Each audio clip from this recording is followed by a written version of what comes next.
नाजरीन, चंद दिन पहले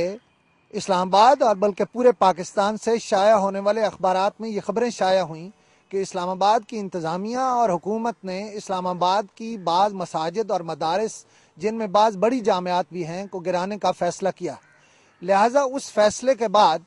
यकीनन जिस तरह से हर मुसलमान के दिल में एक बात होती है कि मस्जिद क्यों गिराई जा रही है, एक सवाल पैदा हुआ। लेकिन उस सवाल के पैदा होने के साथ ही इस्लामाबाद में 2 मसाजिद गिरा दी गई। उन मसाजिद का गिराया जाना था कि इस्लामाबाद की एक जामिया हिफ्ज़ा की तालिबात ने फ़ैसला किया कि अगर मर्द जो हैं वो मसाजिद और मदारिस को तहफ़्फ़ुज़ देने के लिए आगे नहीं आते तो वो ख़ुद उनका तहफ़्फ़ुज़ करेंगी। उन तालिबात ने अपनी जामिया के तहफ़्फ़ुज़ के लिए क्या किया है, इंशाअल्लाह आज हम आपको वो भी दिखाएंगे। और जो लोग इसमें उनके लिए तहफ़्फ़ुज़ फ़राहम करने के लिए, उनकी जामिया को तहफ़्फ़ुज़ फ़राहम करने के लिए सामने आए हैं, हम उनसे भी बात करेंगे। तो आइए देखते हैं उन तालिबात को और सुनते हैं उन तालिबात को जो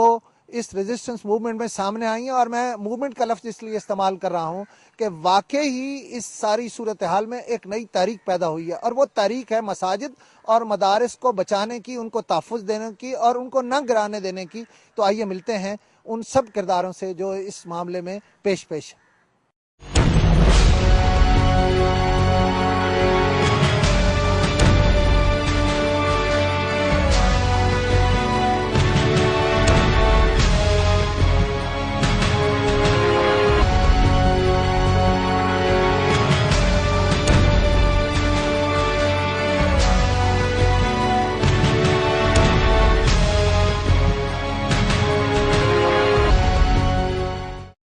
आज हमारे साथ मौजूद हैं मौलाना अब्दुल रशीद गाजी साहब, जिनका नाम किसी तारुफ का मोहताज नहीं है। हम उनसे मिलते हैं और उनसे पूछते हैं कि वो इस मसले पर क्या कहते हैं। जी गाजी साहब। बात यह है कि जी बहुत अरसे से मसाजिद गिराने का एक सिलसिला शुरू हुआ है और मेरा ख्याल है कि तकरीबन 6-7 मसाजिद तो ऑलरेडी गिराई जा चुकी थी। ये लास्ट जो गिरी है मस्जिद अमीर हमज़ा, इसको गिराने के बाद तालिबात हमारी जो हैं, जो मतलब डेफिनेटली स्टूडेंट ही हैं, वो इसमें आई कि ये कुछ भी नहीं हो रहा, कोई रिएक्शन नहीं है। बाबरी मस्जिद गिरती है तो हम आसमान सर पे उठा लेते हैं। वहाँ पे भी तो हिंदुओं ने एक इशू बनाया हुआ था कि एक टेक्निकली ये यानी मुतनाज़ा है, लेकिन यहाँ ना कोई तनाज़ा है, ना कोई ऐसी चीज़ है, मुतनाज़ा मस्जिद नहीं है। ऐसे में हर चीज़ क्लब बन रहे हैं, हर चीज़ें बन रही हैं और मसाजिद को गिराया जा रहा है। तो इस पर तालिबात ने ये जो बिल्डिंग है इसमें कल सुबह जो है वो दाखिल हो गई। और एक चीज़ मैं वाज़ेह कर दूं कि बार बार ये चीज़ कही जा रही है कि कब्ज़ा है, कब्ज़ा है, कब्ज़ा। ऐसी बात नहीं है, ये एक प्रोटेस्ट का तरीका है और दुनिया में ऐसी चीज़ें होती हैं, अगरचे वहाँ के कानून के मुताबिक इल्लीगल होती हैं, लेकिन अपना मजलूम जो है वो अपना रिएक्शन किसी अंदाज में शो करता है। अब बच्चियों ने ये चीज़ की है, वो स्टूडेंट है और मुझसे उन्होंने कहा कि जी इसमें आपकी इन्वॉल्वमेंट भी आएगी नज़र। तो मैंने कहा जी आप नज़र आती रहे, लेकिन हम तो इस चीज़ को नहीं देखते। हम तो स्टूडेंट से भी बातचीत कर रहे हैं और कल भी बातचीत हुई और उसके नतीजे में कुछ बात बेहतरी की तरफ जा रही थी, क्योंकि इनकी डिमांड ये थी, अगरचे बहुत सारी डिमांड्स हैं, लेकिन उसमें से हम जो जेन्युइनली समझते हैं कि एक डिमांड तो ये है कि ये मस्जिद जो गिराई है इसको दोबारा तामीर करें या उसकी रकम दें ताकि उलमा इसकी तामीर करें। दूसरी बात यह है कि आइंदा मसाजिद ना गिराने का कोई यकीन दहानी रिटर्न कोई हो जाए। और तीसरी बात यह है कि जामिया हफ्सा के बारे में जो नोटिफिकेशन बार बार दिया जाता है इसको वापस लें और इसको रेगुलराइज करें, जैसे बाकी चीज़ें प्लाजे रेगुलराइज हो जाते हैं रिश्वतों से के जरिए और अपने जो है ताल्लुकात की बुनियाद पर बड़े बड़े लोगों के प्लाजे रेगुलराइज हो जाएंगे। तो यहाँ पे एक इदारा है, उसे क्यों नहीं रेगुलराइज किया जाता? ये इन बच्चियों की जो है बुनियादी डिमांड है। असल में इनको प्रॉब्लम ये हो गई है कि ये कह रहे हैं कि रिट ऑफ द गवर्नमेंट जो है वो चैलेंज हो गई। जो मुझसे इन्होंने बात की, देखे जी ये तो रिट ऑफ द गवर्नमेंट को चैलेंज करना है, रिट ऑफ द गवर्नमेंट तोड़ दिया। तो मैंने उनसे कहा कि रिट ऑफ द जो है वो अल्लाह जो है वो टूट रही है, रिट ऑफ अल्लाह जो है वो चैलेंज हो रही है कॉन्टिन्यूसली। आपको अल्लाह की रिट का कोई मसला नहीं है कि अल्लाह की रिट जो है वो चैलेंज होती रहे, अल्लाह की रिट टूटती रहे, आपकी गवर्नमेंट की रिट ना टूटे, और वो भी एक छोटी सी यानी बिल्डिंग के साथ। अगर ये मामला हल नहीं होता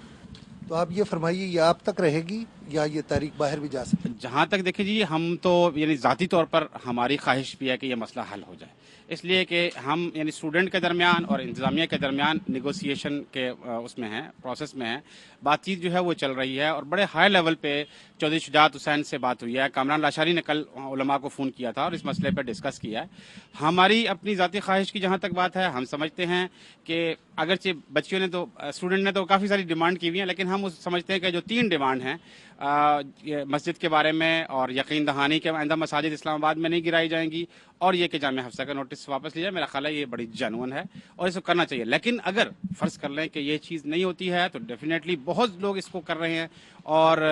لوگ کہہ رہے ہیں کہ ہم اس کو تحریک کی شکل دیں گے اور اس کو آگے کنٹینیو کریں گے، لیکن میرا خیال ہے کہ ابھی اس سٹیج کے اوپر یہ چیز شاید کہ یعنی ہمارے ملک کی جو حالات ہیں اس میں مناسب نہ ہو۔ سب ایک بڑی اہم بات اس سلسلے میں پوچھنا ضروری ہے، وہ یہ کہ لوگ کہا یہ جا رہا ہے کہ امریکہ کے کہنے پر ہو رہا ہے، خاص طور پر جو مساجد کو اور مدارس کو، کیا جو لوگ حکومت میں ہیں کیا وہ سارے ایسے نہیں ہیں جن کے دل میں اسلام کی کوئی شمع روشن ہے اور وہ شاید اس میں ساتھ نہ دیں اس طرح سے، یا دل سے کم از کم نہ چاہتے ہوں؟ میجورٹی جو ہے وہ اس پر نالاں ہے کہ مساجد کی بے حرمتی کی جائے، اور چونکہ اللہ کے گھر کے بارے میں احکامات بڑے سخت ہیں، کیونکہ ایک مسجد جب بن جاتی ہے تو وہ قیامت تک مسجد ہے۔ اب یہاں ان میں جو مسجدوں کا ذکر آ رہا ہے، 2 مساجد تو ایسی ہیں جن کو جنرل ضیاء الحق صاحب نے خود بنوایا۔ ایک پریزیڈنٹ آف پاکستان نے سی ڈی اے کو اس کے پیمنٹ کی، سی ڈی اے نے اس کی پیمنٹ کر کے آگے چیک دیے، تو وہ بالکل قانونی شرعی، اس میں کوئی ابہام نہیں ہے، ان کو بھی کرنا ہے۔ تو میرا خیال ہے کہ کسی کی بھی رائے نہیں ہے سوائے اس کے چند ایک اوپر کے جو جسے انلائٹنڈ قسم کے جو سو کالڈ انلائٹنڈ، میں ان کو انلائٹنڈ نہیں کہتا، تو وہ اس قسم کے اگر ذہن رکھتے ہیں، باقی سارے کے سارے جو ہیں اس کے حق میں ہیں کہ یہ مسجدیں نہیں گرائی جانی چاہیے۔ قاضی صاحب، مسجد جو ہے اس کو گرانے کا شرعی حکم کیا وہ گرائی جا سکتی ہے، نہیں گرائی جا سکتی، اس کے متبادل تعمیر کی جا سکتی ہے؟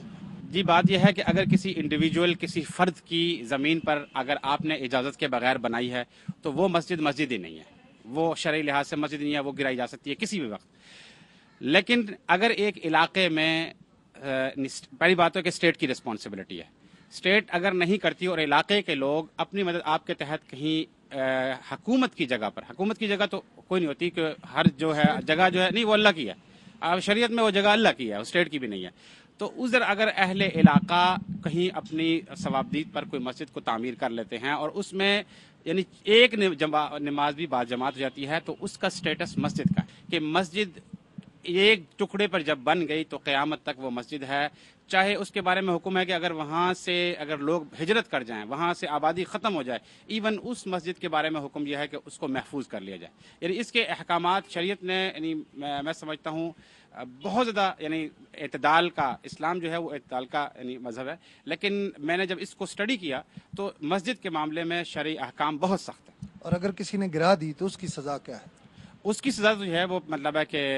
مرتد ہے، اور جان بوجھ کے اگر یہ کرتا ہے اور اس کے اوپر اصرار کرتا ہے۔ ایک ہے غلطی میں، ہمارے بہت سارے لوگ سی ڈی اے کے اہلکار ہیں، پولیس ہیں، یہ سب جو اس میں انوالو ہوتے ہیں، انفیکٹ یہ بھی کر رہے ہوتے ہیں، لیکن اگر تو ان کو اس چیز کا علم ہے، پہلی بات ہے کہ ان کو علم کرنا چاہیے، اس چیز کا علم حاصل کرنا چاہیے، اور اگر علم میں نہیں ہے تو ممکن ہے کہ ان کے لیے کوئی گنجائش ہو، لیکن جو جان بوجھ کے کرتے ہیں تو وہ تو یقیناً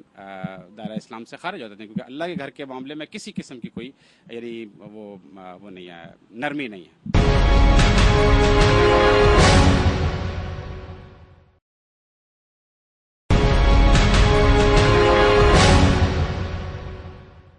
ناظرین، ابھی آپ نے گفتگو سنی مولانا عبدالرشید غازی صاحب کی،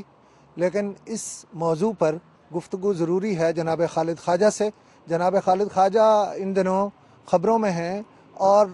وہ خبریں یہ ہیں جن کے حوالے سے ان کو جانا اور پہچانا جا رہا ہے کہ جو فیملیز غائب ہوئیں یا جن فیملیز کے سربراہ غائب ہوئے، افواج پاکستان سے جن کا تعلق تھا یا پاکستان کے ایٹمی پروگرام سے جن کا تعلق تھا، ان کا ایشو لے کر، ان کا کیس لے کر خالد خواجہ باہر آئے، اور خالد خواجہ نے اس ایشو کو بہت پبلک کیا۔ لیکن اس کے فوراً بعد ایسے ہوا کہ جو پاکستانی ایک بچی مصباح ارم جو ایک دوسرے ملک میں پیدا ہوئی تھی اور جس کے والدین کے درمیان جھگڑا تھا اس کو رکھنے پر، اس بچی کے کیس کو جناب خالد خواجہ نے اس جگہ سے اب لوگوں کے سامنے، پریس کے سامنے اور عدالتوں کے سامنے پیش کیا جس جگہ ہم کھڑے ہیں۔ اس جگہ کا نام جامعہ حفصہ ہے۔ تو آئیے بات کرتے ہیں جناب خالد خواجہ